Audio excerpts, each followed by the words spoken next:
पे भी आईडी नीचे करो भाई, थोड़ा दिख ही नहीं रही है, साइकिल ही नहीं दिख रही है। आईडी नीचे करिए। आप देखो मेरा काम पता हुआ। जैसे चौथा चरण है मतदान का, किस तरीके से देख रहे हैं? देखिए, जो प्रत्येक मतदान का प्रथम चरण जब से शुरू हुआ, आईडी यार एकदम दिख नहीं रहा चेहरा। तो मैं कह सकता हूं कि प्रथम चरण के साथ भारतीय जनता पार्टी की जो विजय की यात्रा है उसकी गति और तेजी के साथ में बढ़ने लगी। और मैं कह सकता हूं कि चौथे चरण के बाद जो विपक्ष की हार का दोहरा शतक बनेगा और बीजेपी की जीत का दोहरा शतक से भी ऊपर हम लोग अपने पिछले रिकॉर्ड को तोड़ने की तरफ आगे बढ़ेंगे। और मैं कह सकता हूं कि इस समय बीजेपी की आंधी पूरे प्रदेश में चल रही है और 7वां चरण के समाप्ति के बाद ये आंधी तूफान में बदल जाएगी और पिछला रिकॉर्ड बीजेपी तोड़ेगी। विकासवाद हमारा मुद्दा रहा है और विकासवाद के नाम पर आज हमने चुनाव लड़ा है।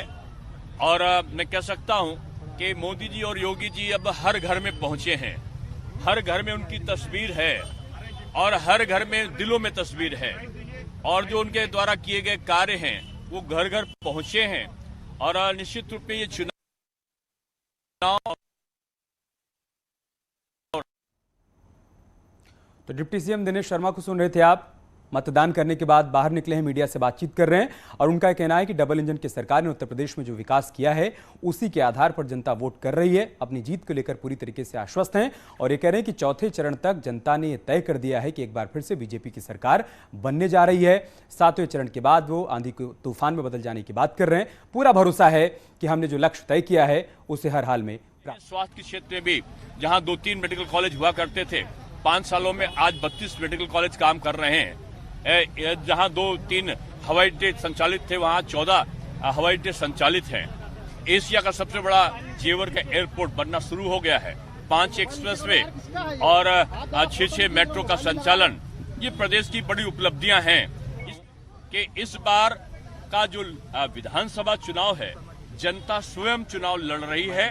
सपा, बसपा, माकपा, भाकपा, MIM, इनका सबका योग 100 के आंकड़े को पार नहीं करेगा।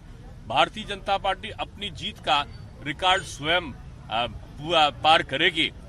10 मार्च को जब परिणाम आने वाला होगा तो मैं कह सकता हूं कि सपा, बसपा, कांग्रेस के तमाम जो जनप्रतिनिधि भी चुनाव लड़ रहे हैं वो उस दिन भूत हो जाएंगे, भूतपूर्व हो जाएंगे और वो निश्चित रूप में भूतों का क्रंदन 10 मार्च को होगा और बीजेपी की जीत की होली भारतीय जनता पार्टी के कार्यकर्ताओं की उस दिन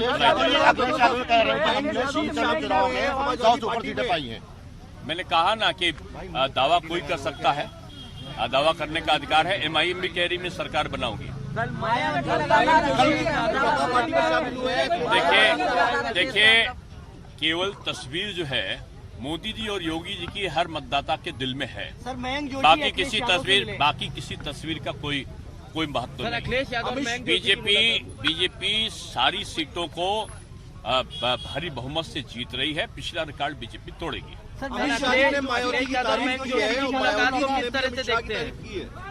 देखिए,